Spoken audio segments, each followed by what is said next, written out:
Yes, sir. Okay. So, good morning, friends, again. We have been talking about type systems, and we saw the basic parameters of a type system. What is type error, why type safety is important, and we discussed that type checking is an important component of the compiler, but it can check the specified type by the user or the programmer against the type that it can deduce.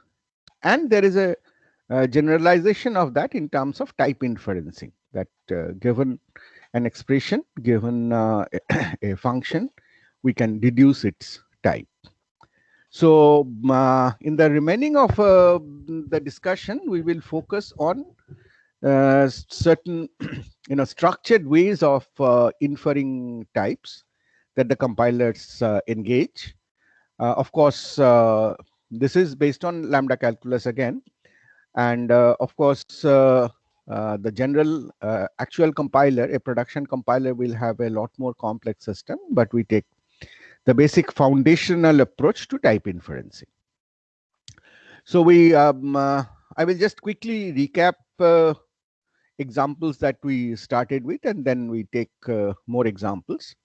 So here is a function f with a bound variable x, which is defined as 2 plus x. So quite obviously, I mean, by human intelligence for this simple function, we can immediately infer that f is a function from int to int. It is taking an int x and it will produce a result which is int.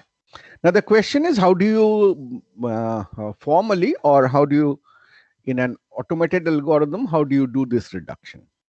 So the basic clue comes from the right hand side expression, where plus is a predefined constant. It is a binary operator which can work from take two ints and produce a int. 2 is also a constant which is of type int, and since we are applying plus onto 2, we will infer that int produces int. Right? So this is the logic that we are mentally, kind of performing. Now, if we look at another example of, say, function application, so f is a function which takes two other functions g and h and performs this, then we can say that f has a type like this, where g is a function from a to b, that is type a to type b. Here a is a type variable, b is another type variable, and we really do not know what they could be. I mean, it's kind of a polymorphic form where they could be any types, and h has to be a function from int to a. We are getting it from here that h is being called on 0, which is a constant on int, and the result that h produces has to go as a parameter for g. So the codomain of h and the domain of g has to be same, but codomain of g we do not know, so we call it b. So that will be the result of g applied onto h applied onto 0. So that is the result of the function f. Right? So this is the intuitive deduction that we do. For this, we are now formalizing in terms of a simple structure, and we will formalize it even more, not just diagrammatically, but we'll see how it can be done. So what we construct is the parts tree of the given expression. Right? So parts tree of the given expression is naturally the compiler can syntactically parse and create this tree. So it says that this is a function. The first thing it deduces is a function. So this is the root node, fun, indicating that this is a function. So this is kind of a function builder, or in lambda terminology, you will say this is a function abstraction. So it has this builder needs two things. So one is the name of the function, which is add, and the parameter of the function, which is x. And In keeping with what we have discussed several times before, we will always assume functions to have only one parameter. If they do not have, if they have more than one parameter, then either we will carry or we will make n tuples of them to make it a single parameter. So fun has two components, add function name and the parameter, which is shown in red. And then it has a body, which is the right hand side, which has to be an expression. So if it is an expression, then it is some kind of function application of simple or more complex type. So at is a symbol of function application. So if we look at the lowest level of the tree, then it is saying that it is 2 plus. So it is 2 plus something. So it is a carrying operation which says that 2 plus something is a single variable function of addition.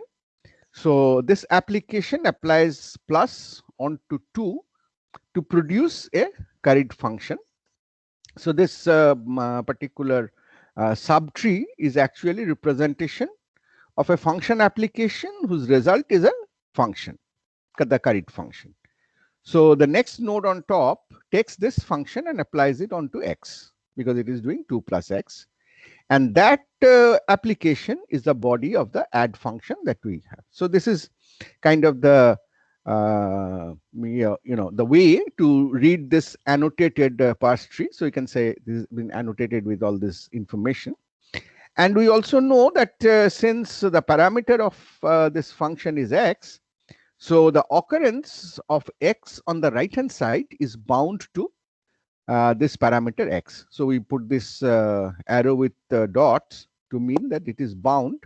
So we'll try to infer that whatever type this parameter will have, the bound variable x on the right hand side will also have the same type. Right? So this is the representation. Going to next slide 21. So now what we do to create, to be able to deduce the type, we assign type variables to every node. So every node must have a type on the parse tree. Please mute. Please mute. So we just arbitrarily put type variable names. We say add is of type T0, X is of type T1, plus is of type T2, 2 is of type T3. This application, which is a carried function, is of type T4. This X is of type T5, but we write it as T1 because we know it is bound to this X, which is T1. And then this application is type T6. So we have these 5 type variables to represent this. Now, given this and the parse tree, we get a whole set of constraints. The constraints are how these are like type equations. These are equations in type variables called type constraints, which has to get satisfied. So what we are saying, fun is a function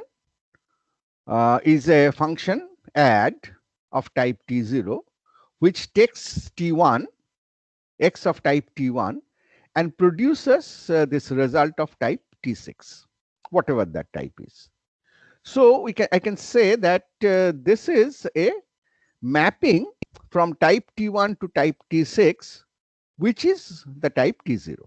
So what is type T0 is this function abstraction. T0 is T1 mapped to T6. Let us look at T4, the lower subtree. T4 is a function.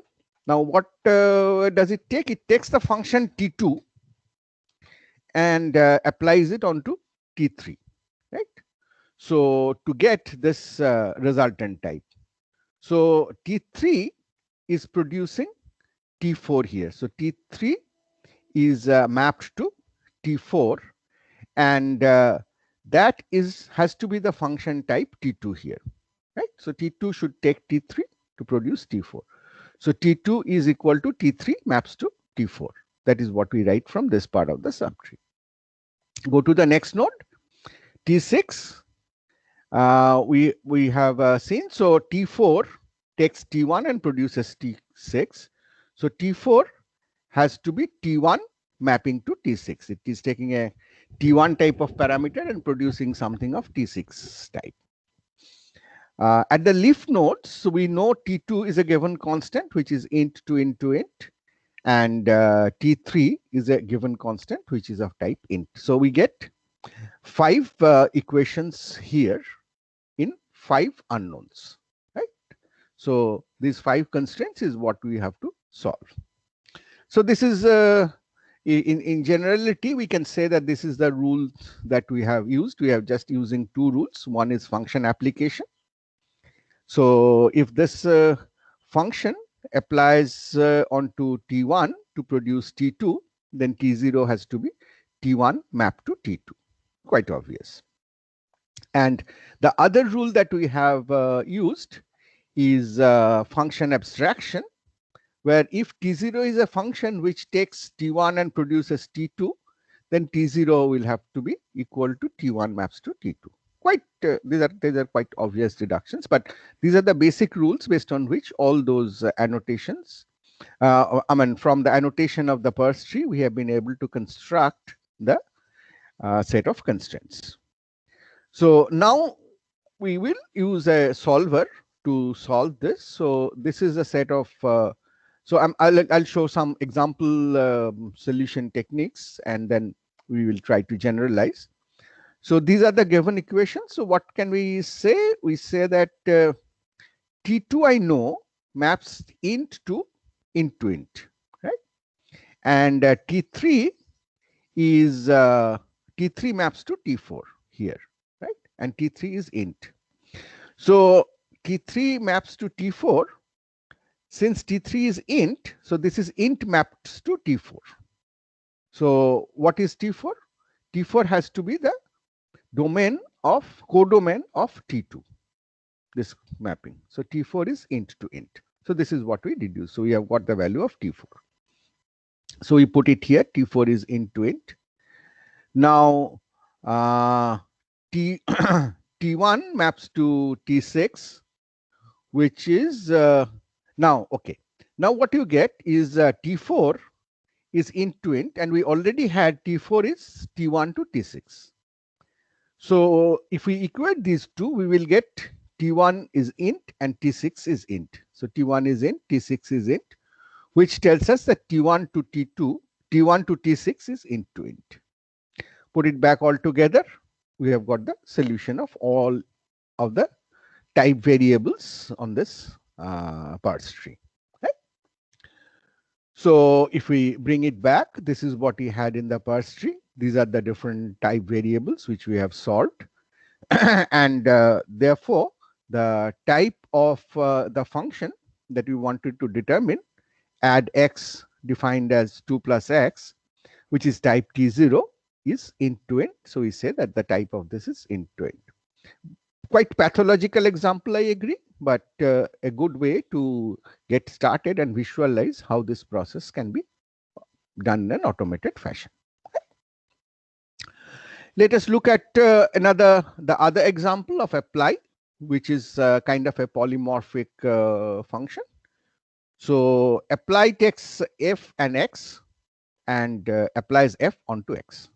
So it takes a pair, and now we will try to deduce the type of this. So what we can say, I mean, just human intelligence is if x has a type T, then the domain of f has to have type T. Again, a type variable. And the codomain of f, the result is some other type T1, which we do not know. So if apply takes this pair, that is a function from T to T1, and a variable of type T, then when f applies onto x, it will get a type T1, which is human, I mean, by human deduction, it is quite obvious. Let us see it on the formal parse tree. So here is the parse tree representation. We have, for function, we have two components, the function name apply and the parameter. What is the parameter? Parameter is a pair here. As we said that every function will take only one parameter.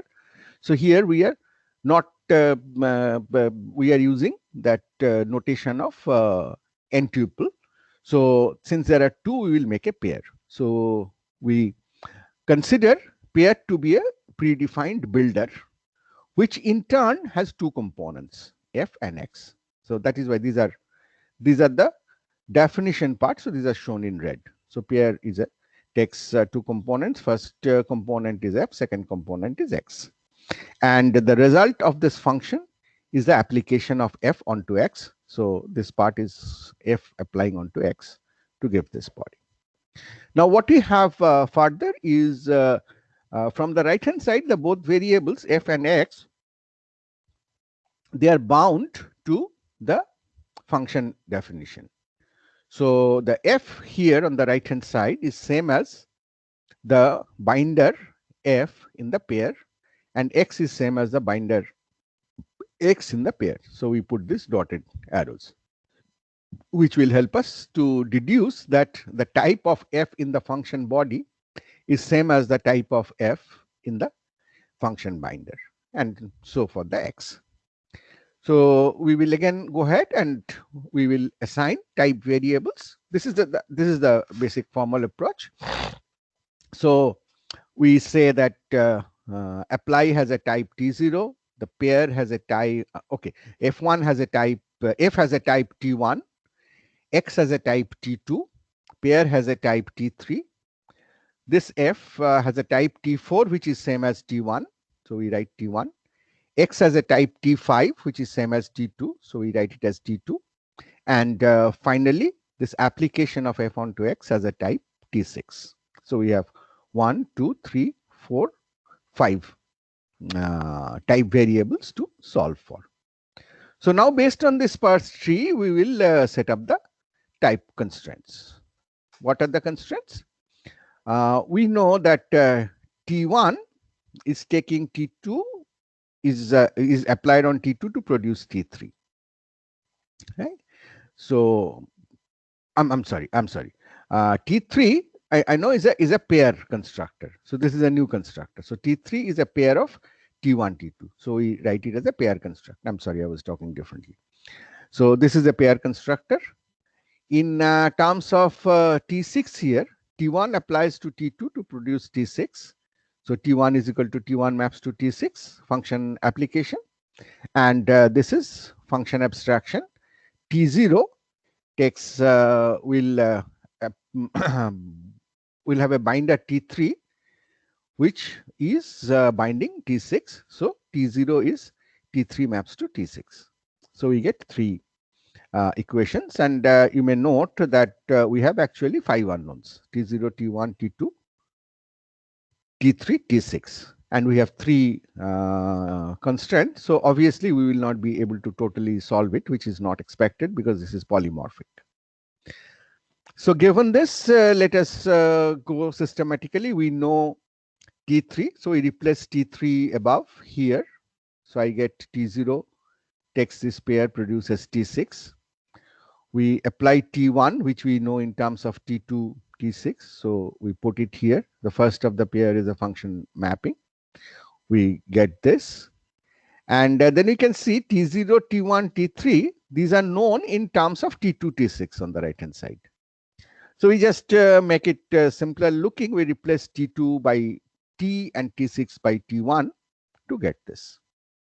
And we finally get T0 is it has a type which is T maps to T1, T taken as pair and produces T1. Obviously, T and T1 cannot be solved for because they are polymorphic. This apply can take function of any type and applies onto a variable of any type, as long as this constraint is satisfied that the domain of the function and the type of the variable are same. So it is to note that while inferencing time, it's not always that we will have a complete solution. The final solution may also retain some of the type variables, and that's a polymorphicity that we will enjoy here. Okay, so now let us try to combine these two. Right? So we have deduced the type of add, we have deduced the type of apply, and let us try to deduce what will be apply add 3. That is apply being done on add 3. So add will be done with 3. So let's see. Now we are using we know apply has two type variables. We're calling it A1, A2 here because we'll replace by add. And this is the type it has. Add has int to int. And from that we will try to deduce. So this is the parts 3 of this expression, apply add 3. This is apply. Here you can see that we are not defining any function. This is just a function application example. So there is no fun node here in this part of the parts tree because the functions have already been defined. The abstractions are already done. This is just an application. So the top level application is apply being applied onto the pair of add 3. So, and the pair is built from add and 3. So we put this parse tree, which is quite obvious. So apply has a type T1, let's say, type variable, add has a type T2, 3 has a type T3, pair has a type T4, and this whole application, the expression has a type T5. So we have 5 type variables.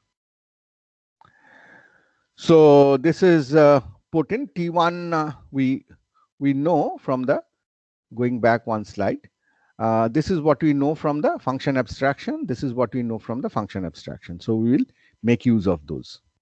So we make use of that here in putting T1.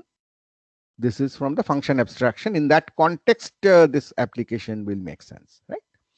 So T1 is this type. And we know add is int to int from the function abstraction again. So T2 is int to int. T3 is a constant, which is of type int. So we know that. And this is a builder. So T4 is T2, T3. So therefore, the final function application T1, the application is, this function is from T4 to T5. So T1 is T4 to T5. So we have these set of constraints which we'll have to solve. 5 constraints and 5 variables, right? So now we try to solve this. So this is what we have. So if we equate on T1, these two, what we will get? We'll get that T4 is this pair. T1 is T4 to T5. So T4 is this pair. And T5 has to be A2. So we get 2 more constraint equation. On this set, let us do equate T4. If we equate T4 in this, so what we will get? We'll get T2 has to be equal to this mapping, A1 to A2. So T2 has to be A1 to A2. Right? And equating T4, so T3 has to be A1. T3 has to be A1. So these two constraints, T2 and T3, these two constraints have got added. Right? Now let us equate T2. If we equate on T2, these two have to be same. So we get that A1 is int and A2 is int, equating T2. Right? More constraints added. Now we can replace, we have T3 fully solved. T5 will become int because it is A2. T4 will become int to int because I know A1, A2. T1 from that will be known.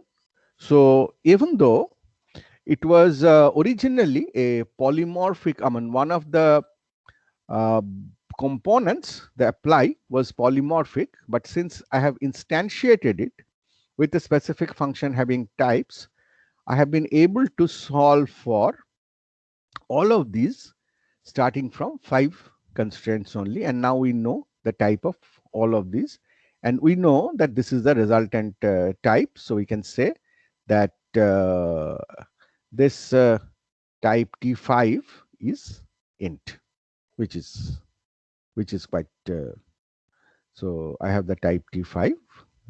Let us, so this type T5 is int, right? So this is so which I think you can understand. This add is 2 plus x, so this is actually 5, so it is int, right? So we can take further example. For example, just a variant of this. I'm doing the same apply, but instead of using that curried add function, I'm using a function not, which is bool to bool. And then I'm applying not onto false. So if we do that, and if we follow the same procedure, we'll get a complete solution in terms of this, which tells us that the type of the result will be a bool, right? Which is a final result, which is T5, which is bool. Right? So this is how it can proceed. So let me stop here for a while and see if you are following. Any questions, friends?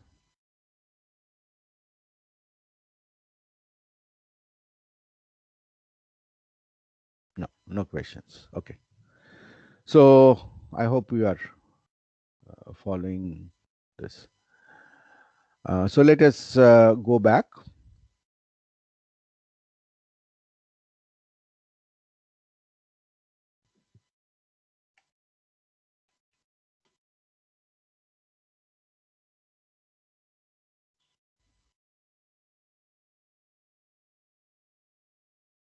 Back to slide 35.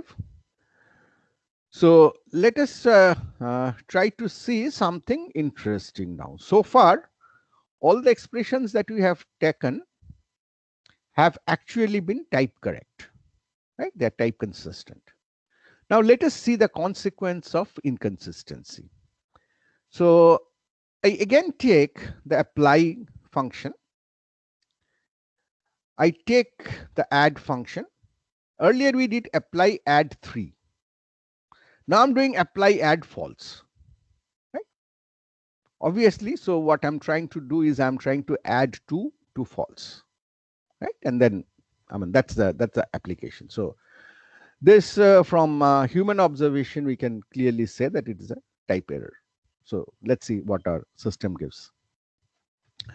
So the same set of constraints that we had before, except that T3 is bool. Earlier it was int. So I replace T1, I replace T4, I replace T2. Up to this point, there is nothing. Right?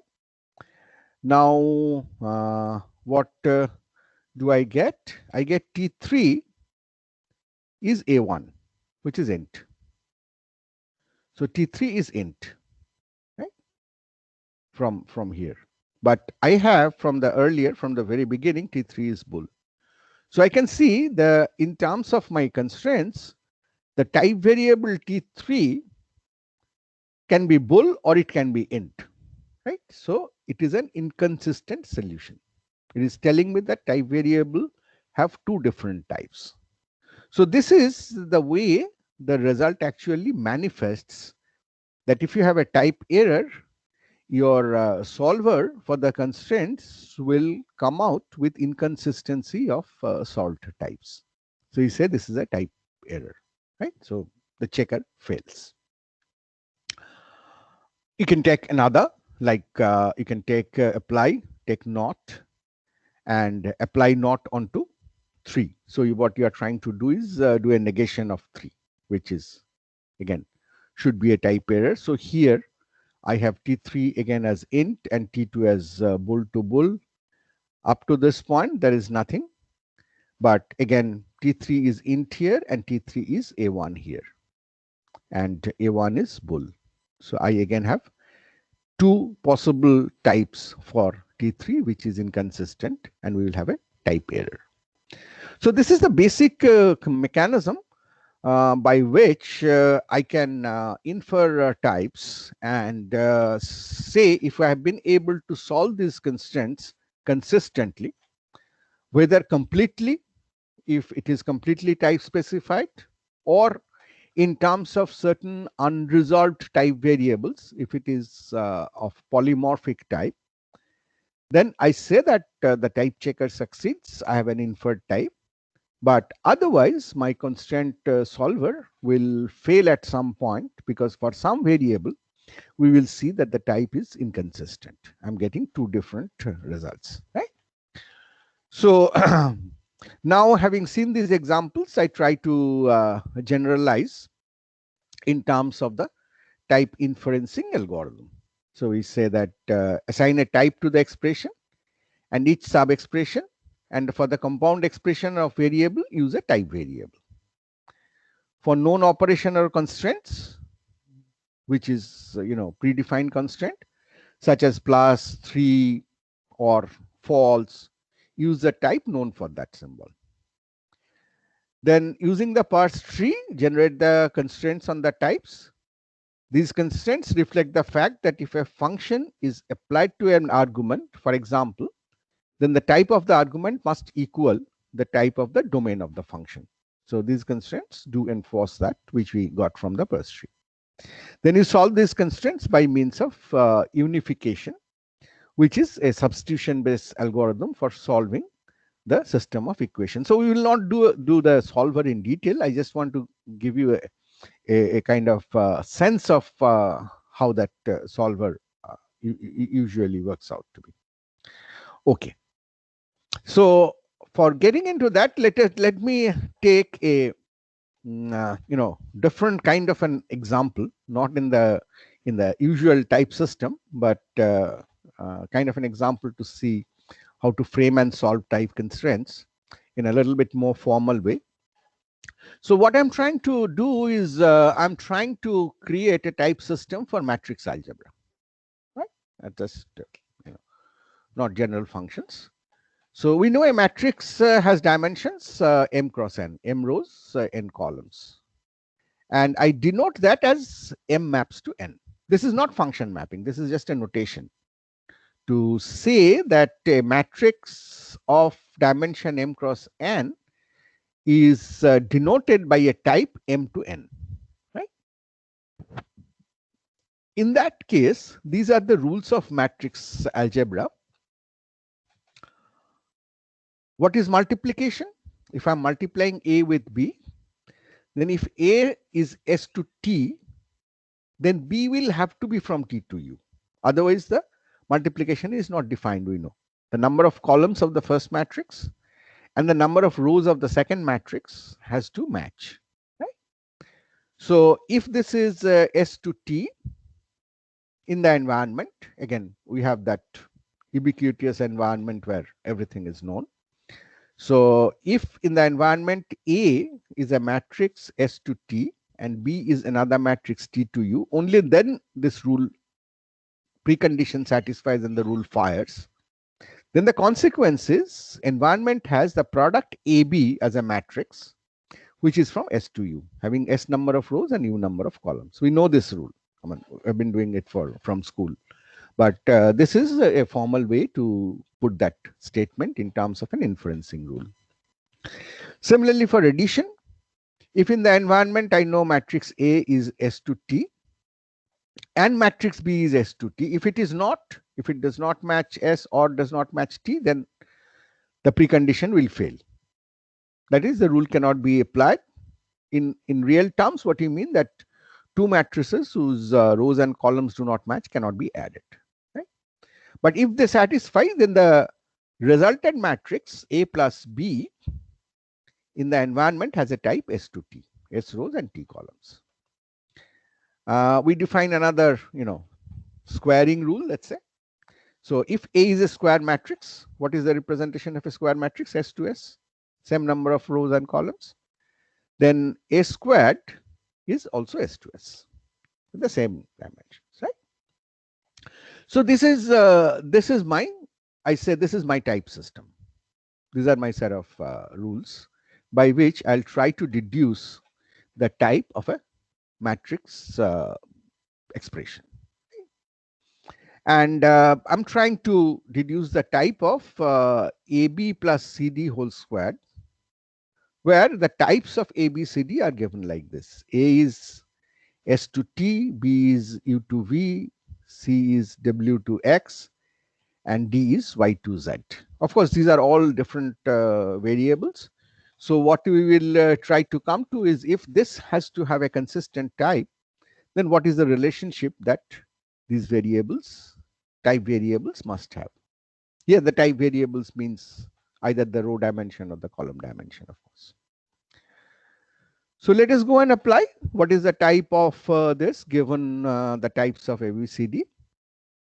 Now, for solving, we, I mean, basically we are doing equivalent of the Peirce tree. Like this will have a Peirce tree, right? So the Peirce tree will have a node A having type, B having type, AB having a type, CD having a type, their addition having a type, their squaring having a type. So I'm just skip that step of doing the Peirce tree and showing it on that, but these are the, I'm just jumping directly to the type of the node AB, product of this, which is type A to B, CD, C to D, AB plus CD, E to F, and the square G to H.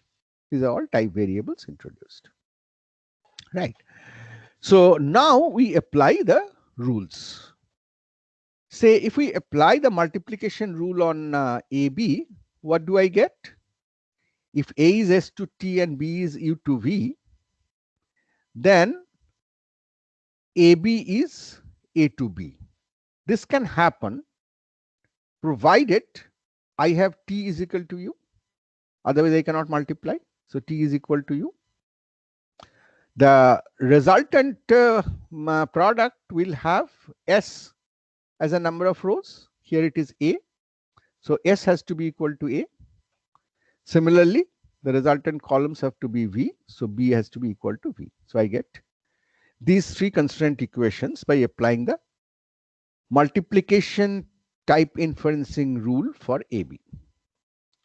Similarly, I do it for CD. So X has to be equal to Y here. W has to equal C and Z has to equal D. W equals C, Z equals D. Then I'll have to add these two. As I add these two, naturally, the rows and columns have to be same. So A has to be equal to C has to be equal to E, the addition rule. B has to be equal to D has to be equal to F, the addition rule. So I've got this. Finally, I do the squaring. So for squaring, what do I have? This is E to F. So for squaring, we need a square matrix, right? So E has to be equal to F. And that is equal to G is equal to H, because otherwise the square rule is not defined. So this is what I have. So I have this set of constraints generated, which I can solve for. So E is equal to F is equal to G is equal to H. E is equal to A and C, B, F is equal to B and D. So all these will have to be equal. A is equal to B is equal to C is equal to D is equal to E is equal to F is equal to G is equal to H. What else I have? S is equal to A, so equal to S. B is equal to V, so I get V here. C is equal to W, so I get W here. D is equal to Z, so I get Z here. So all of these will have to be equal. What is left out? T is equal to U and X is equal to Y. So this is what I have finally got. So if I replace now in the original set of type expressions for A, B, C, D, I have it was S mapped to T, which is, I'm just writing in terms of my new variable here that I got. A maps to T, then B has to be T maps to A because V is same as A. Then C has to be A maps to X because W is same as A, and X is same as Y, so D has to be X maps to Z, which is same as A. So I get the most general typing for, now there are three variables unresolved, A, T and X, where these will remain to be type variables here, because as long as I satisfy them, that I can have any number of rows here for A and C, and corresponding number of columns between A and B and C and D. They could be different because I'm squaring here at the end. So this expression is well formed, and I have certainly a polymorphic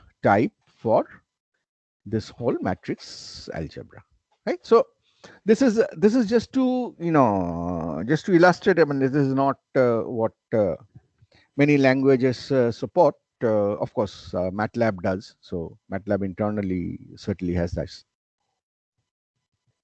So this is this to show that in kind of different domains also we could step aside and get a whole set of type checking rules, and you apply, I mean, formulate type constraints using type variables and apply the rules, and then try to solve those, and those solutions will tell us whether if it is a type consistent expression or it has type error. Right? Now, so if you look at here in this solver, which is just equal kind of solver, so you can see that there's a whole lot of substitution happening. For example, t equal to u. So you can substitute u for t or t for u. You are getting s equal to a is equal to s. So you can substitute a for s and so on. So these are very simple substitutions. But in general, in a general lambda expression, the substitutions may not be that straightforward.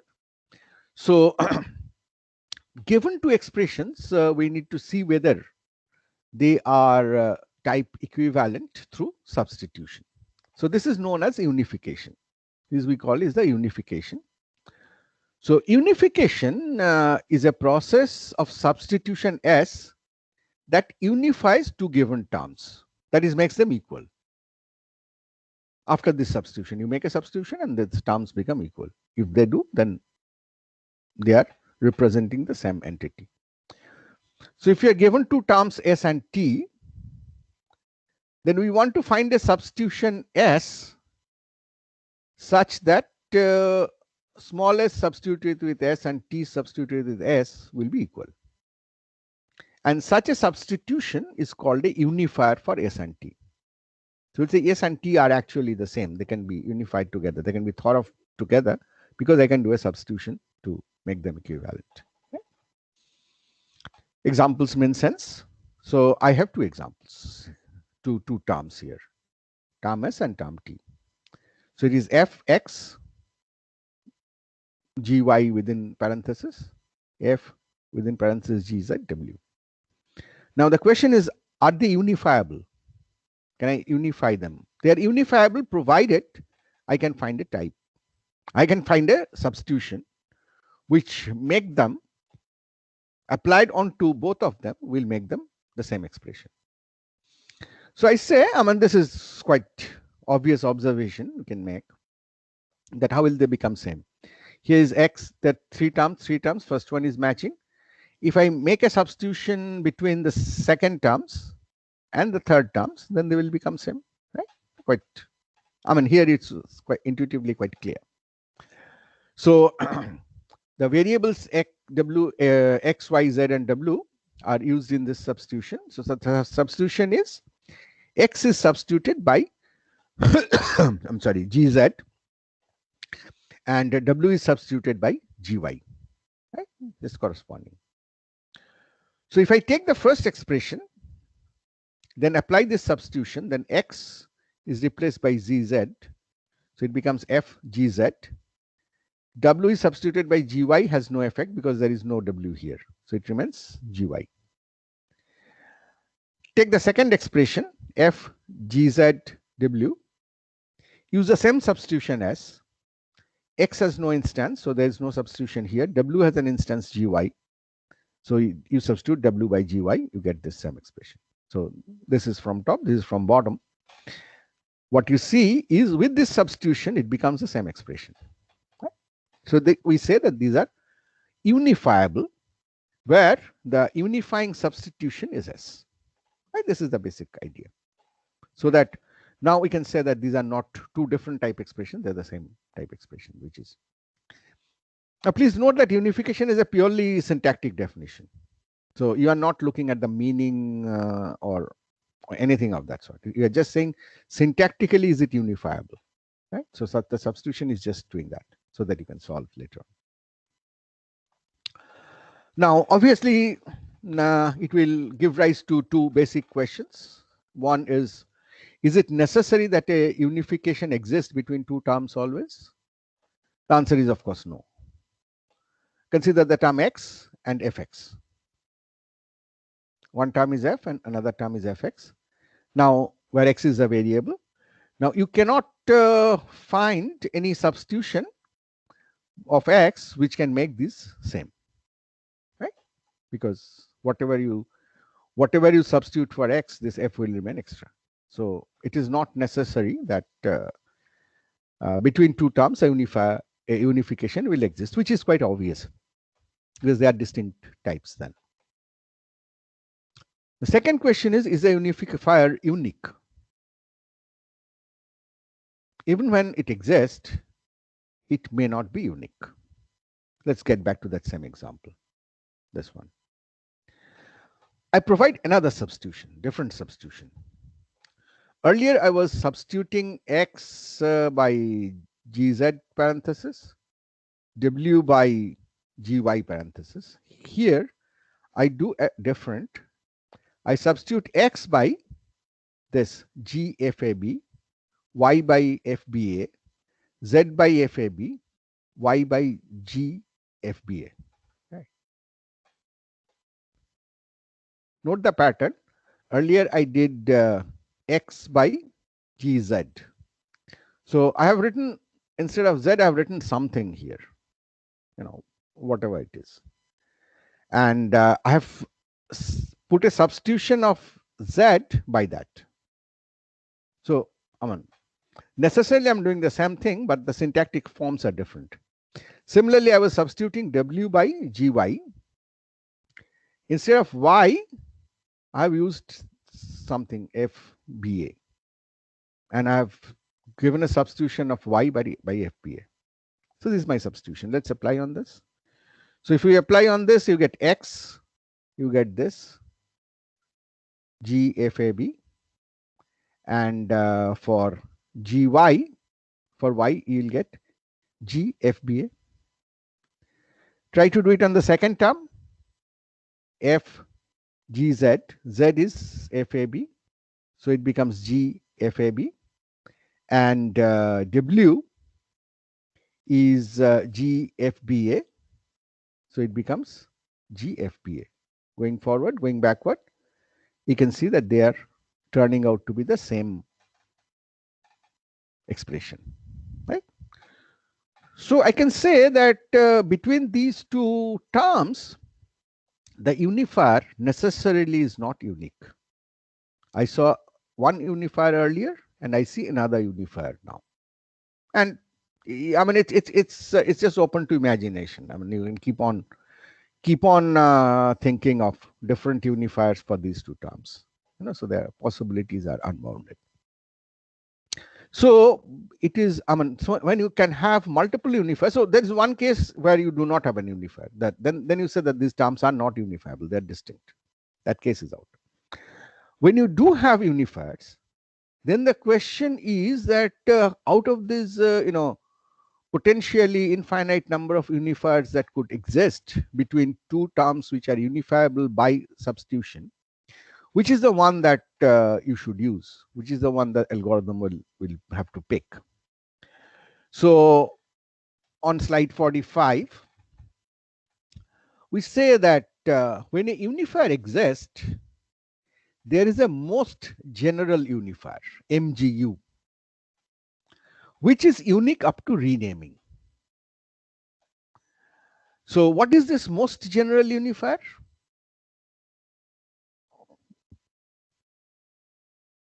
It is a unifier, say S for S and T is a most general unifier if, first of all, it is a unifier, which is obvious. And if I have some other unifier T for the same terms, then that T is a refinement of S. What does refinement mean? Refinement means that T can be obtained from S by further substitution. Right. So it's kind of, you are trying to find the common minimum, right? So kind of a sense of you could say LCM. You have two terms and you have numbers which these terms can divide, and that potential is infinite.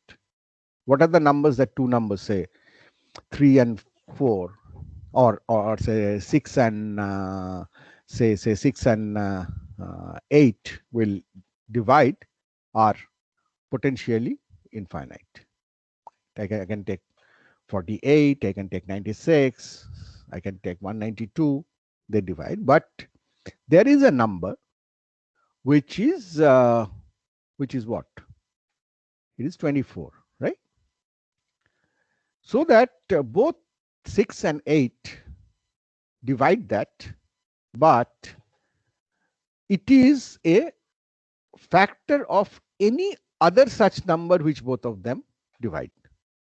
So this is a multiple of these, but this is the smallest one. So we have that kind of a sense. So most general unifier you can think of in that similar lattice concept, that it is a unifier for the two terms, so that if there is any other unifier, then it can be obtained by substitution from this MGU. So let us look back in the example. So S is a unifier, we have seen in the example for these two terms, S and T, let's say. And T is also another unifier, which we have found. Now, if you look at, and that's the way we were talking, then T is a refinement of S. Why? Because if I define a unifier where I have this Z term, Z replaced by FAB, and the Y substituted by FBA, and I apply it on S, the substitution on S, that is in place of G here, Z here, I put this FAB as in here. In place of Y, I put FBA as in here, and I have these two. So if I apply this on S, then I'll get T. So T is a refinement of S. And you can see that if you do Fx Gy and do Sy Su and do this, you'll necessarily get to that. So I can naturally it is not trivial to find the MGU. So we are not going to get into the algorithm to find MGU, to compute MGU. In this example, you could try out, and by trial and error, possibly you can convince yourself that this is MGU. You cannot find a simpler one. Anything else which can be found by refinement is also a unifier, but not the MGU. But once you have the MGU, then so now we are between two possibilities. One is either the two terms do not have a unifier, in which case they cannot be equivalent in the solver, or they have an MGU which is unique. Right? So MGU is, as is being said, is unique up to renaming. Right? In lambda calculus, everything renaming is always possible. So you could give a different names and it will still work, but consistently, of course. But up to that, the MGU is unique. So now we have a very unique way of solving these equations, and we are not doing the algorithm for finding the MGU, but certainly the algorithm exists for doing this. So having said that, now I can formally say what the type inferencing is all about. The You have a function application rule, which is, you had seen this in the typed lambda calculus. So it's basically that rule, written probably in a little different notation, but it's actually exactly the same. So if in the environment I have E1 expression E1 of type S to T and expression E2 of type S, then E1 applied to T in the environment has a E1 applied to E2 has a type T in the environment.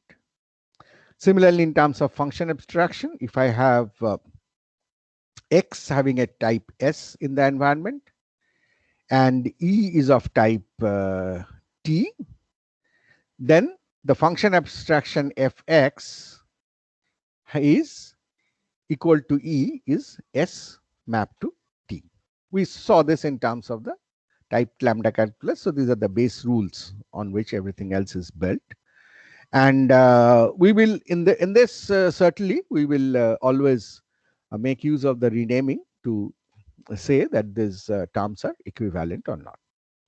So using these rules, you can certainly write the basic rules of type inferencing now, and you can apply them onto the different examples. So before I go back to the examples and solve in little bit more involved examples, let me check if you have any questions. So what we have necessarily tried to show is that there is a systematic way, starting from the syntactic analysis of the expressions by the compiler in terms of the parse tree, and by given the basic built-in constants and operations and their types, to form a set of type constraint equations, and then solve them in generality using the most general unifier, so that I can come to the conclusion whether the system is type consistent or it is type inconsistent. This is the core of the type system that a programming language will have. And how robust this is the fact which tells us, whether it is completely, whether it is totally safely typed or it is partially safely typed or it's kind of unsafe in terms of type. Depending on whether you are making use of this system only during the compile time, you say this is a statically typed system. If you're using it also during the execution time, during the runtime, you say it's a dynamically typed language, and so on. So, the all variants of flavors that we talked of in terms of BCPL or languages like Java, or more safe like Python and so on, are adaptations of this basic type inferencing mechanism. And I mean, obviously, in terms of the context of common programming languages, we'll take some more examples to show that how to solve common situations and then have. So, is there any question up to this point? Sir, Yes, please. how do we find the MGU? How do we find the MGU? I mean, I'm just leaving it here that there is an algorithm to find the MGU, but I can, of course, I should provide the reference to that text. But the simple reason that I am not getting into that algorithm is the fact that it is quite involved in terms of kind of logic systems and so on. So there are two difficulties. One is it would be pretty long to discuss. We do not have that kind of a time because we are more interested in the generic behaviors, properties of the principles of programming languages. And also, since this is an elective course, people with different backgrounds are here. That much in-depth assumption of the different formal systems are difficult. So That's the basic reason. So all that I'm trying to tell you is there is an algorithm that exists, and of course I will in the slide I'll put a reference to where you can read about this if you are interested. Okay. Okay, sir. Thank you.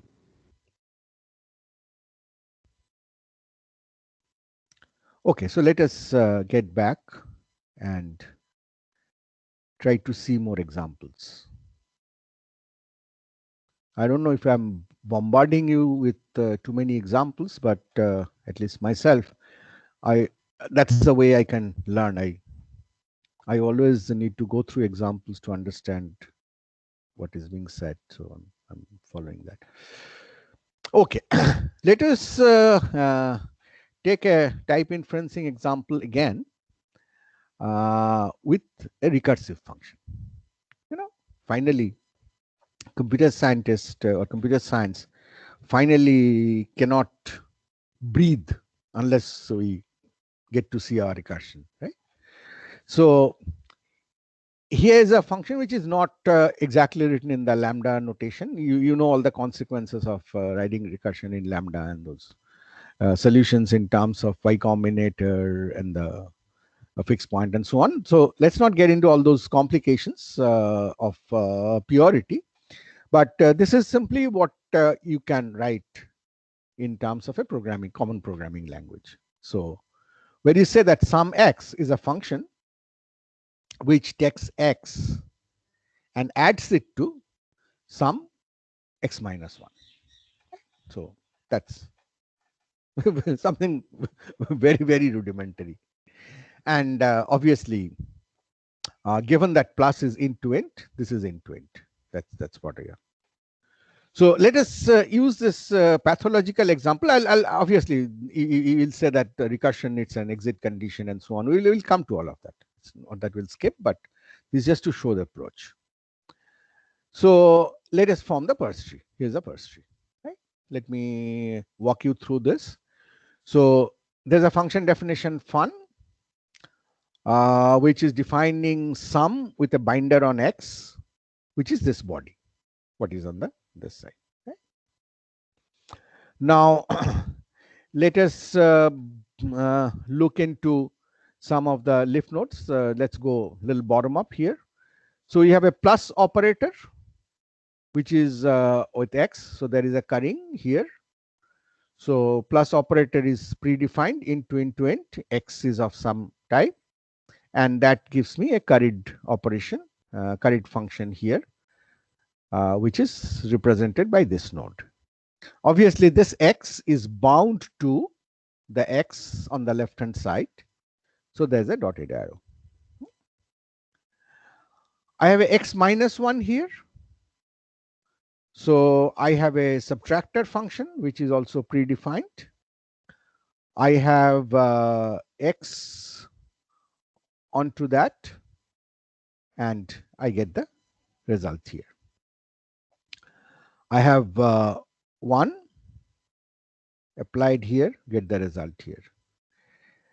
Then again, x was here, so it is bound to this variable.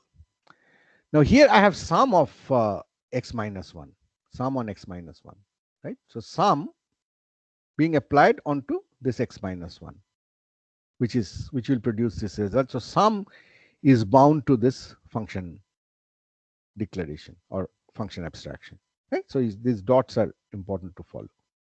And finally, we have this result coming on here. Now, after that, what we do is we basically write down the type variables. So for example, T0 is T1 to T12. T0 is T1 to T1 map to T12. T4 is T1 map to T4. T6 is known. This is T1. T8 is T1 map to. T6 is T1 map to T8. T9 is known. T10 can be known from T8 is T9 map to T10 and so on. So if you collect these equations, this is what you get after collecting all these equations. So these are so many constraints and you can try to solve them. It's not, this is relatively easy to solve. T9 is int, so you get this as int very easily. You have, what else do you have? You will you can equate T6 to get T1 is int, and which is if you have that, then you can have T1 int here, and then that will unify with T10. So T10 is int, and in this way you will get a total solution of this, which I'm not I mean, you can work this out. This, we have seen a couple of examples. So having done this, then our original target in 49 was to get T0. What is the type of this function? So we get T0 is int to int. So we say that as we have been able to solve these constraints, this function is typeable. And by that solution, we have got the type T0, which is int to int, which is the type of this function, which is what we want. Okay. Now, naturally, that was a recursive one, and but it did not have an exit condition, so you have reasons to complain.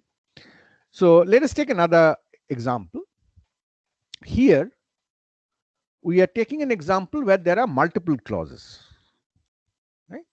Earlier, all examples had only one clause. There are multiple clauses, and you can easily understand what is being said here. Is I have a list and I want to find the length of the list. So what I'm saying is, if X is a list, then the kudur of the list, that is leaving out the head, the rest, X colon rest is the kudur of the list, is 1 plus the length of the kudur of the list, remaining of the list, which is the recursive definition. And we say that if I have a null list, it has a length 0. Quite obvious. You have seen so many of functional languages, so you understand this language well now. So what is the type of length? It is given a list of T type of elements. The length is an integer. Naturally, length is a polymorphic function because it applies to a list type of any kind of elements. Right? So the type inferencing here would have to be performed in following steps. One is, we have to infer the type for each clause separately because each clause has the information within itself. So we will probably not be able to solve each one of them totally. So once we have those individual constraints of the individual clauses, we'll combine them. And while we combine, we will add some more constraint, the fact that length must be of the same type in both clauses. So the fact that it will have the same type.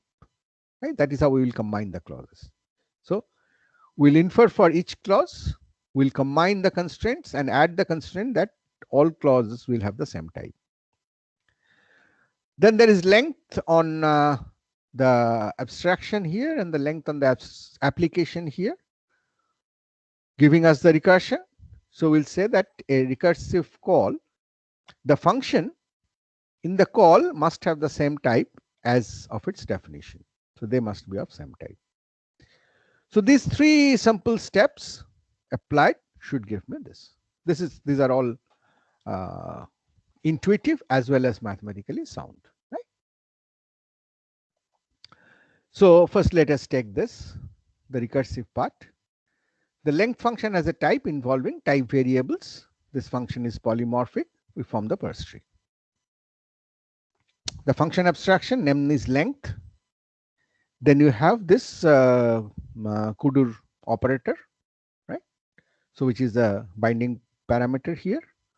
which is a pair, which is a kind of two component stuff, where you have the list X and this constant or kind of the operator rest, which takes out the rest of the list. Red part, this is on the left hand side, as is the convention. Right hand side is a function body. In the first, what you have 1 plus, so you have 1 plus here, giving you the carried one addition function. You have length applied onto rest. This is length of rest, and then you apply the carried plus 1 function onto this length. So you have this is the final function body. Length is bound here, rest is bound here. Right? So this is the parse tree that I get.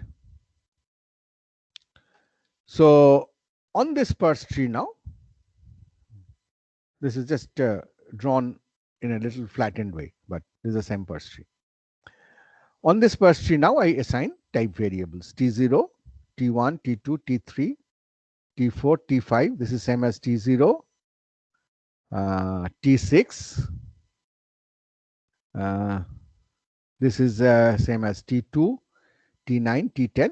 So a whole lot of type variables I've put. So this is this total set of constraints. So this is the whole parse tree. If you collect, these are the set of constraints that you have got. And you solve those constraints, you'll be able to solve them using the similar kind of like T5 will become int, T6 will become int to int, like this. You carry on. And T3, if we look back, this is T3, right? What is T3? Whatever is the type of X, that is the list, T3 is of the same list type. So the X being the head, the type of X is T1. So T3 is a list of T1. So this is the only thing different from whatever we did previously. So you solve all this out, naturally T1 remains because it's a polymorphic function in the type of X. You do not know the element type. So this is what you are left with. Now you can draw the parse tree and try to, in this case, what has happened is T0, which is a type of this recursive clause, this T0. Oh, I'm switching slides frequently. I hope you can see the change. On slide 55. So T0 turns out to be list of T1 maps to int. T1 is polymorphic. Now you can form the parse tree for length, this exit clause, and deduce.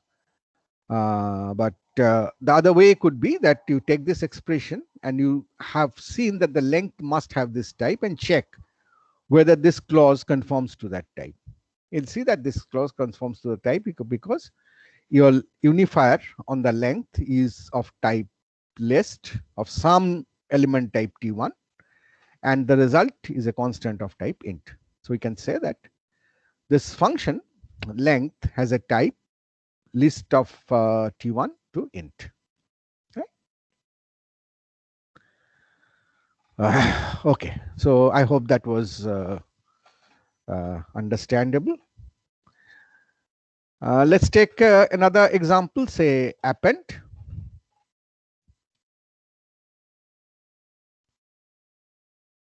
So append, this is append, right?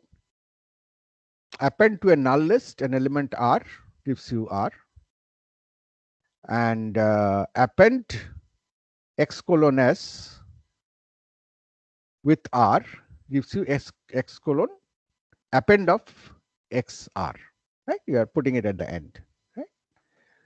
So this is kind of the, I'm sorry. Please forgive. R is not an element; it's another. You're appending one list to another. So you're basically taking a pair of lists. So R is a list as well. So you're appending a list to a null list, so you get the same list type out, and you are appending R to the list X colon XS, where X is the head and XS is the rest. So you get X colon, that is X remains the head, and you get the append of the list XS and list R. Right? So from this you can, human observation, append has this type. Takes a pair of lists and gives you a list, and the element type of the list has to be same but not known, so it is polymorphic on lists. So the deduction, again, I've not drawn the tree and all that. I mean, you can draw that, you'll draw the tree, we'll draw the set up the equations and solve them, but I'm just doing the intuitive steps. So this is a list builder, so this is clearly of type list type of element type T, and then you have some other type T1, which is also the result type. So this is what your first clause says. The second clause has this type because the return of the result is containing a list from one element and as passed on the argument. Right? So this has to be of the same type as, because you're passing it on to here. Right? So whatever is the type of this has to be the type of this XS. Whatever is the type of R is a type of R here. So constraint of the recursive call. So second clause also has this type. So if we combine these two clauses, we have these to be equal, right? Where this produces T1, whereas the second clause produces a list of type T because of the recursive call, right? So if we equate these two clauses, the types from these two clauses, you will get that T1 must equal T. This is the unifier. So T1 equates the list type on T. So you get, by substituting T1 here, you get the final type of append. Right. So this is kind of the steps. Of course, I mean, what we are trying to show is certainly we will not do it by hand. We will do that parse tree. We will do the setting up of type constraints, solver, and all those. But that's for the algorithm to do. We are just trying to, trying to get convinced that the algorithm will be able to work on these lines and will be able to consistently give us the type wherever it is possible. So this is another more complete recursive example where you can get this type, and you can get this type in terms of a polymorphic parameter T. So I have left a few for your practice. So there is a reverse, which actually has 3 clauses, right? So it combining these 3 clauses, you should be able to find the type correctness and the logical correctness of this reverse function. Another practice is in terms of FGH, where we have modified the function definition. Earlier it was G applied onto H applied onto 0, but we have I've changed that to C, and this is a parse tree. Assuming that 2 has a type integer and plus has the usual type of adding 2 integers, you have to deduce the type of that. Another of apply, if applies onto G, we have done a self-application expression. So G applies onto G plus 2. If this is, then what is the type of F? Right. So these are some of the additional kind of examples which you can work out, besides working out, more obvious simple things like Fibonacci or factorial, or for that matter, Ackermann's function, the beautiful recursive functions that you have. So let me stop here briefly and see if there are questions. Otherwise, we'll get into more specifics of the type system and some of the type deductions in C++. Any question? No. Cozy morning. Everybody must be quite relaxed. Good.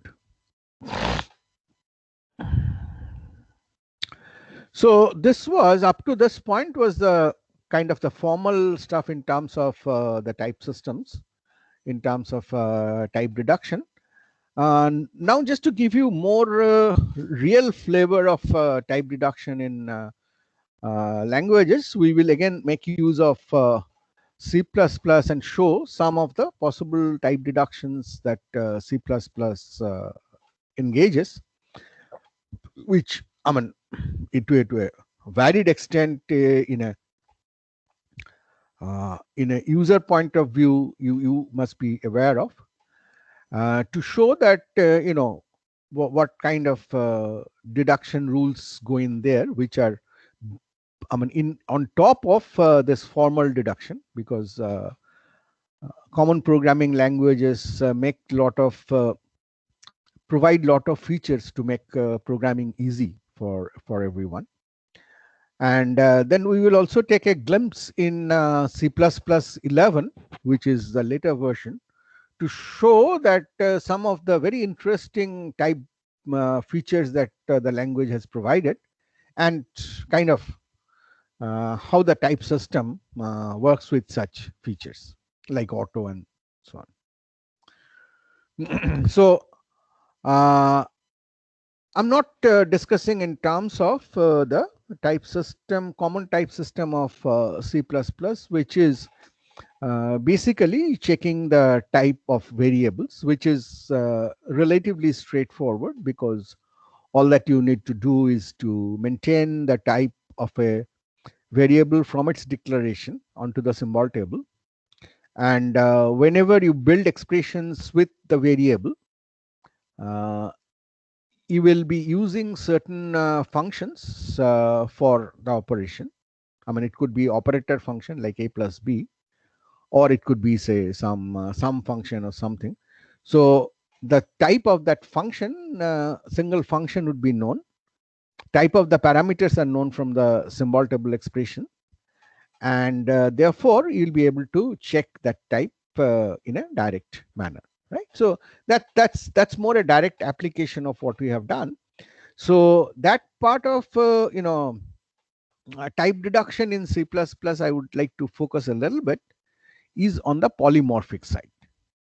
From, I mean, C has a whole lot of I mean, all kind of things that you could do in C++ has all kind of things that you could do in C, right? So obviously the normal expression types, the function types, the function application types will be as in C, the procedural, which is directly conformant to whatever we have discussed. But what I want to dig into a little bit more are the varied forms of polymorphism that C++ provide, and the behavior of the type system under that, and the kind of constraints that the type system puts in terms of the deductions. So polymorphism, which literally means having multiple forms, refers to constructs that can take on different types as needed, right? So we have been discussing this quite often. Normally,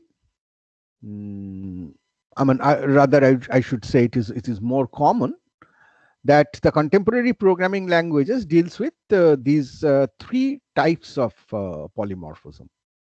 That is type handling in terms of variability. One is often referred to as ad hoc polymorphism, which is significant. It's kind of not significant. It's just other term for what we know as overloading. If you know C++, you know overloading. That is, two or more implementations with different types are referred to by the same name. Right. So this is just stating the same C++ rule that two functions are overloaded if they take different types of parameters. So that's Now, taking different types of parameters basically mean that by n-tupling, the functions take one parameter of two different types. So by the same name, if they can do that, then we say that it has been overloaded, and that is what is ad hoc polymorphism. Then you have a second type, which is called the parametric polymorphism, in which a function may be applied to any arguments whose types match a type expression involving type variables, right? Which is exactly the template feature in C++, that you have type variables. And then you have a less, less common subtype polymorphism, in which the subtype relation between types allows an expression to have many possible types. Right? So this is only this part is what we are highlighting, the type reduction of C++ in general, which is mostly covers the procedural side, including the expressions, are kind of already covered in terms of what we have done. It's just that the notations are different. It's just that the implementation has more details. Those of you who have done compiler implementation will already know how those deductions happen. Only thing, you had done this as ad hoc ad hoc code that you wrote, or the code that you just enumerated out. Here what we have shown, that it can be formalized, particularly when there are a large number of types, and we are focusing only on the polymorphic side of the language.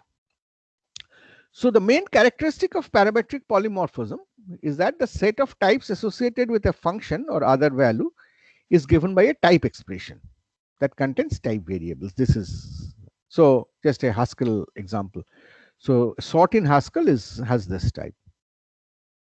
What does it say? That what is a parameter here is only one parameter, which is t. What is that parameter?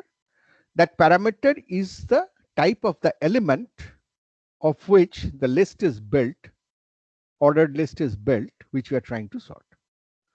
So what does a sort function need to know? It needs to know the list it has to sort, and it needs to know a compare function that is given two elements of the list, both of type t naturally, so they are shown as a pair.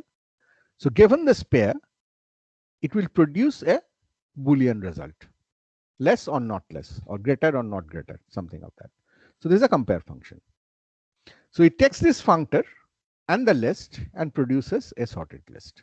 Right? So this is the, one of the simplest forms in which polymorphism can be expressed. Right?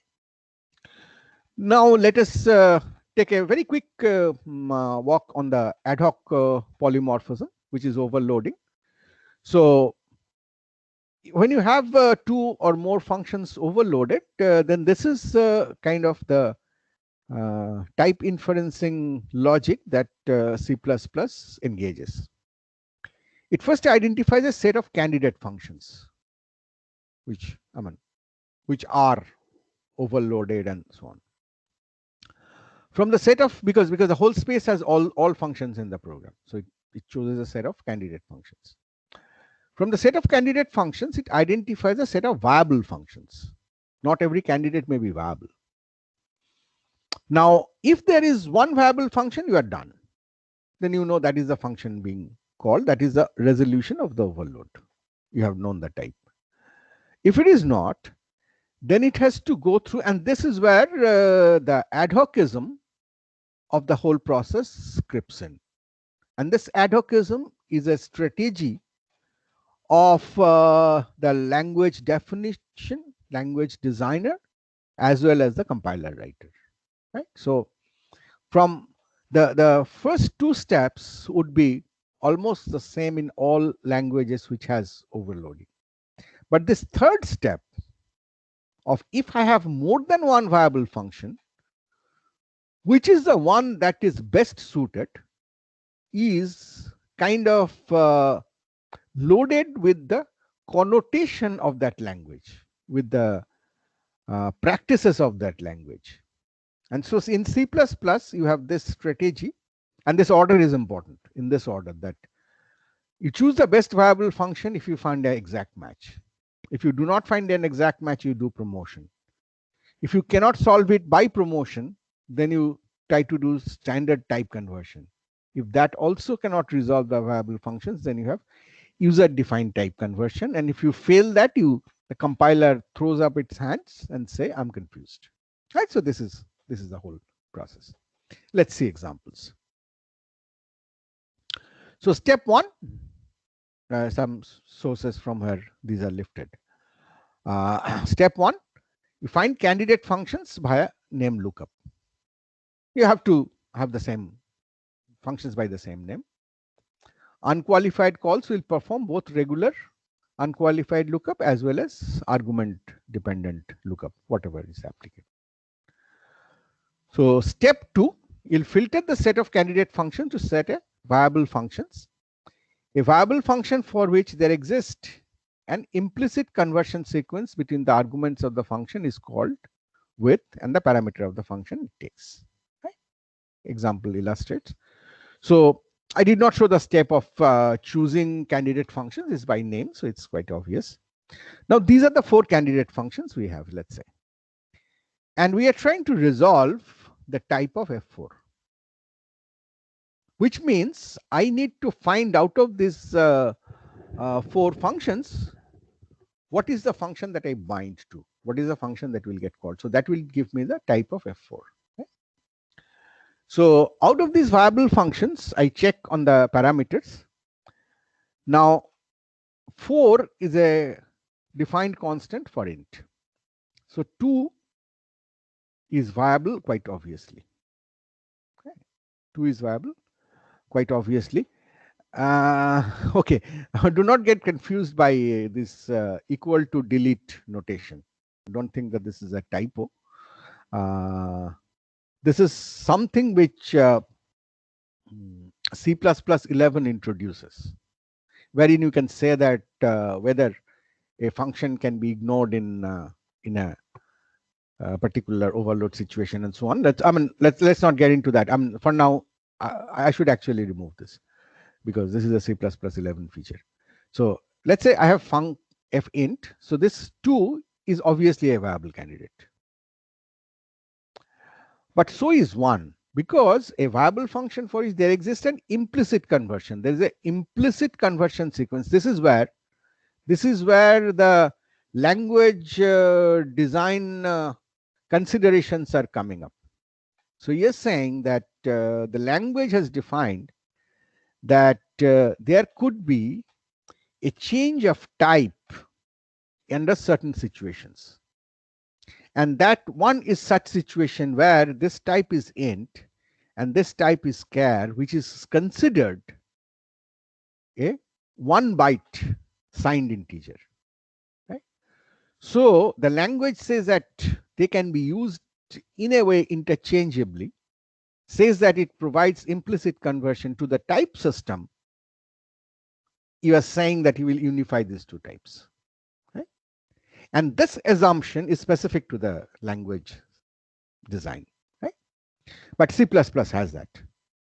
So F4 could also mean the call to function 1. So 1 is viable, 2 is viable. 3 obviously is not viable because 3 does not take a parameter. Here you have a parameter. So 3 is knocked off from the list of viable functions. 4 is not viable either, because again, the type conversion of the language tells you that you cannot convert a constant into a non-constant reference type. Quite obviously, because reference type refers to an existing location, what it is referring to. Now, if you have a constant, it does not have a location.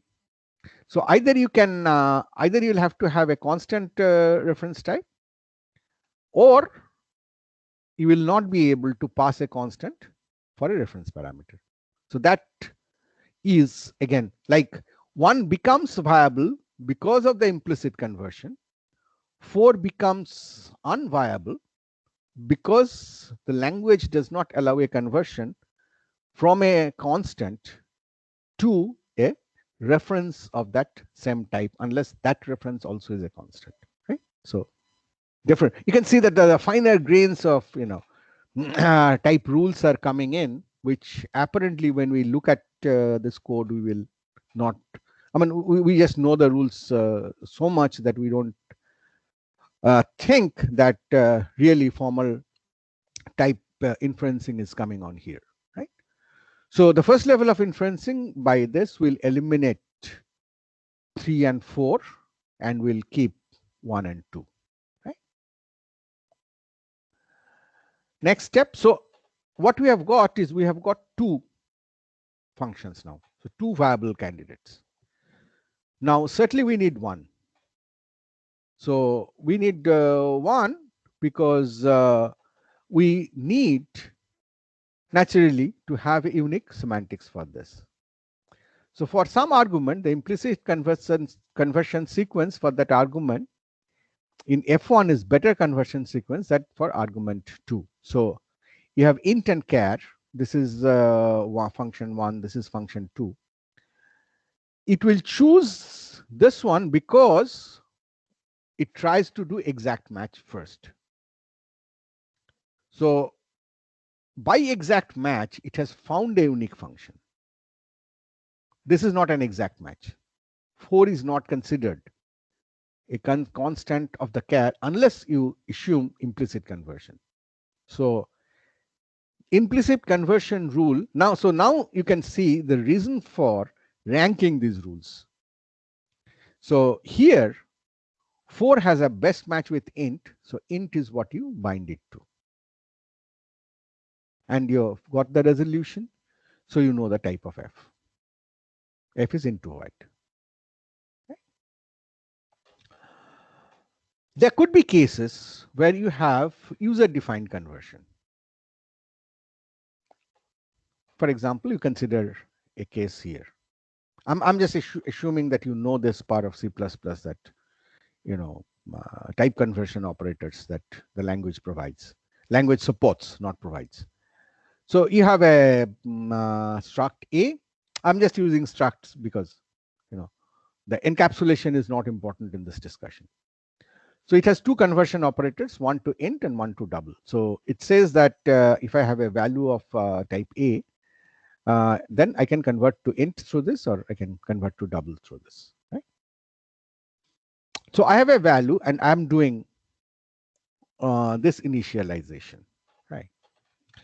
Apparently, this is just an initialization, but in reality, this has to invoke the type system because you have to see the type consistency one. Second, since the type here is inconsistent, you have to check if there is a conversion, type conversion. And type conversion is a function which is overloaded. So you have to go for polymorphic type resolution. So much is involved in terms of simply writing this int A, int I, initialized with A. A is of struct type. Will this be allowed? If you did not have this operator, forget it. If you did not have these operators, it is a type error, which is simple because you'll say that A has type struct A and I is int. So naturally, there is no initialization possible. I cannot construct an I from struct A. But once you have provided the conversion, then once you fail the exact match of the type, next you see is there a built-in implicit conversion? There is none because struct A is not a built-in type. So you say, has the user provided a conversion? You say, yes, user has provided a conversion. Then you ask, has the user provided a unique conversion or a multiple conversions? Oh my God, user has provided multiple conversions. So now it becomes a question of, again, resolving polymorphism. So you said there are 2 conversions, one to int, one to double. Which one to choose?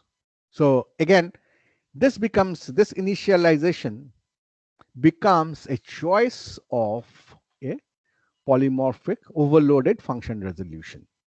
So you have 2 candidates, you have 2, both of them are viable, but naturally you will choose this int because it's a best match. It matches with I. Try to do that. Same thing with float. Now, interestingly, this match neither of them. You do not have a conversion to float. You have conversion to int, you have conversion to double. And what you are trying to convert A into, you are trying to convert A into F. You can do that by int, which is one possible way.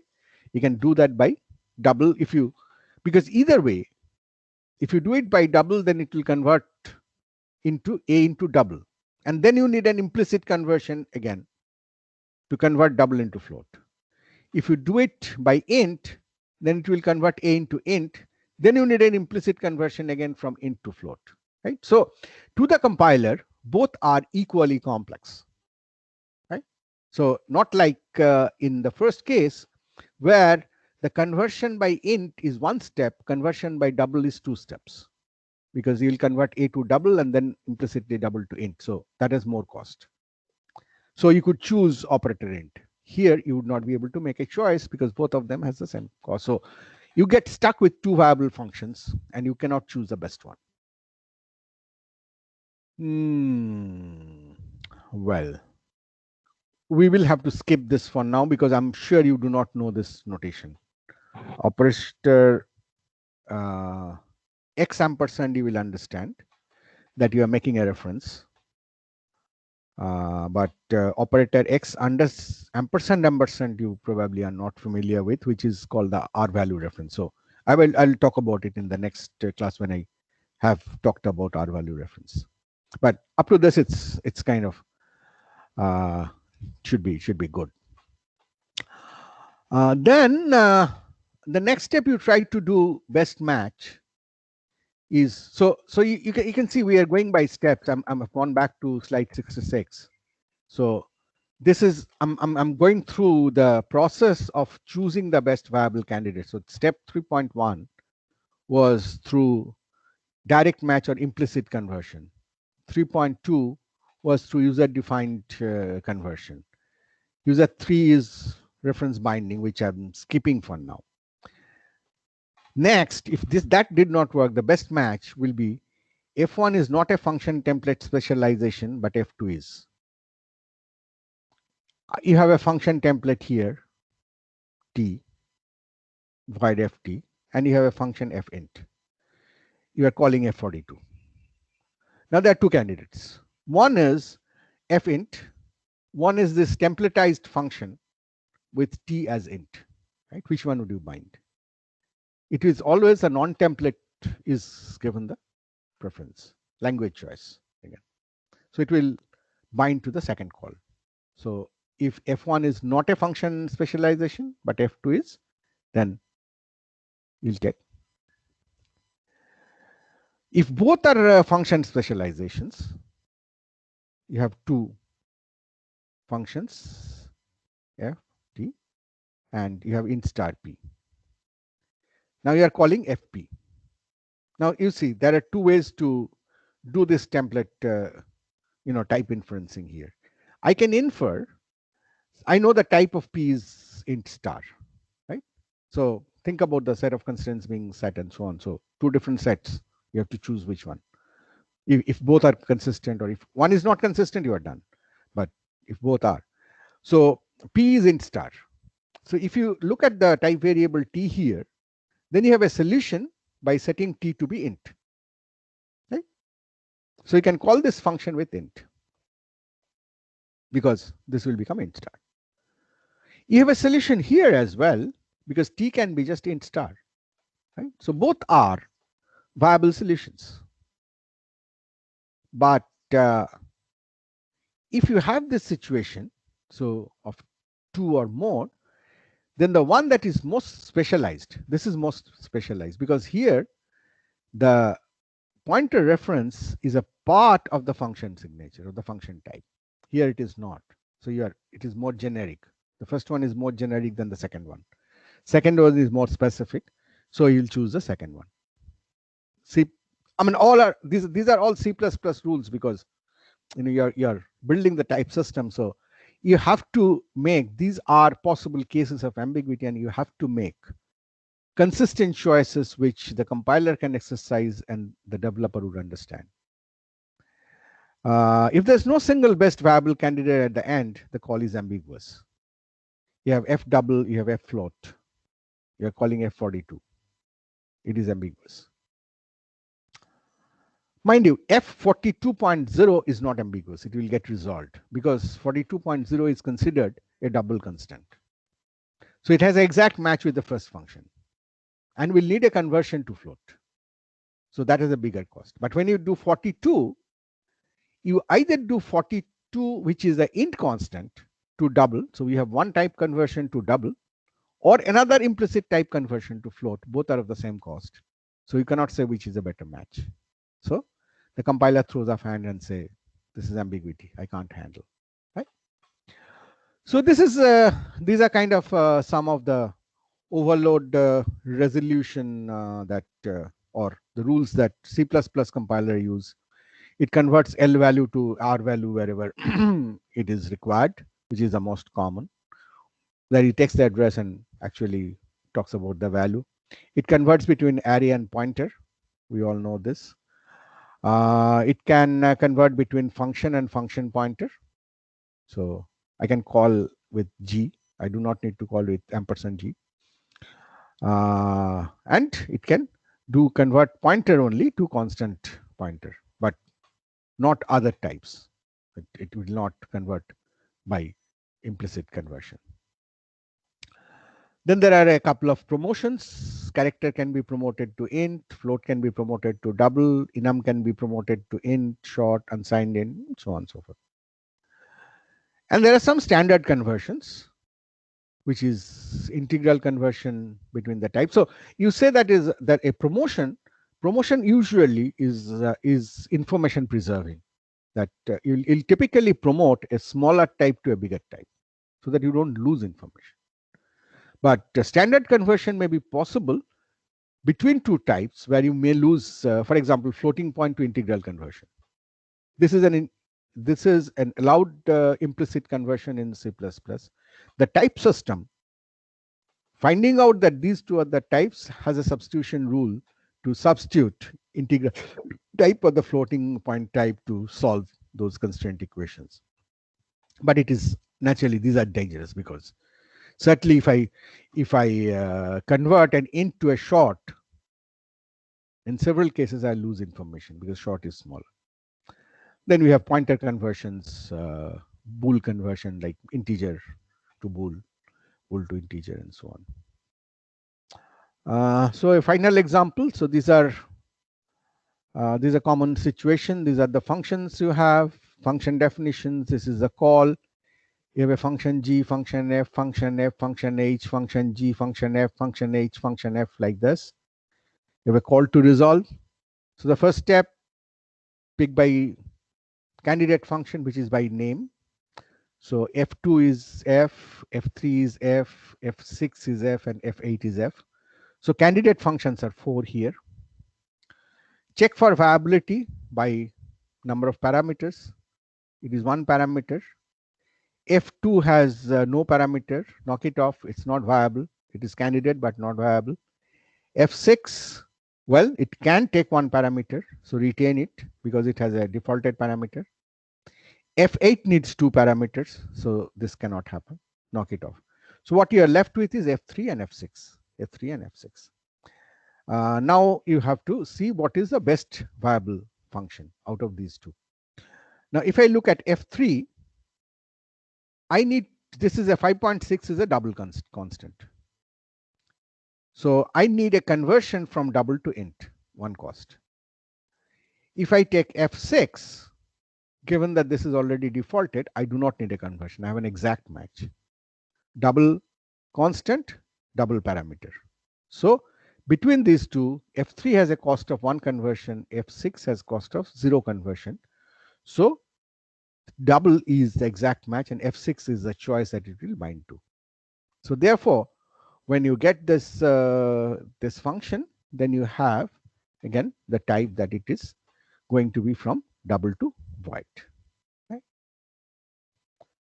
So right, I have here float A, float int b, float x, int defaulted to 5. I have these. I have function fun ps, fun t. This is first call, second call. What will the first call match? 2 parameters. So it will match 2 and 3. What will the second call match? It has 1 parameter, so it will match 1 and 3. Okay? Now between 2 and 3, I cannot resolve because it is identical set of parameters, identical types of parameters. Between 1 and 3, also I cannot differentiate between the two floats. So these are overloaded signatures, as we know.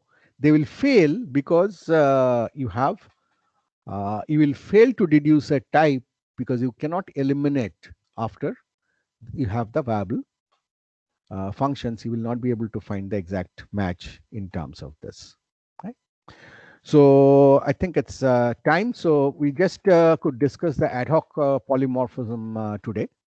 In the next Monday, we will take the parametric polymorphism and a little bit of what happens in C++. We will talk of. Let me ask if there is any question.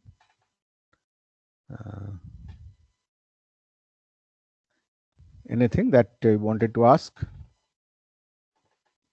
This is a very core of the whole course, and because type systems are something very, very important for this. Sir, will it be possible to extend the deadline of the assignment? You are talking of assignment 3, right? Tanuj? Yes. Shoman, when is the deadline for assignment 3?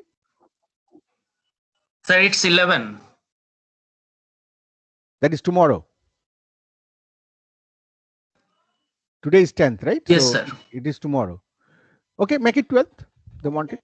Fine. 1 day is fine. Not a problem. Huh? Yes, sir. End of day today. Okay. Make it 12. Okay, sir. Okay. Okay, fine then. Other than assignment date, there was no question. Fine. Okay, have a nice day and a nice weekend. Meet you on Monday again. Bye.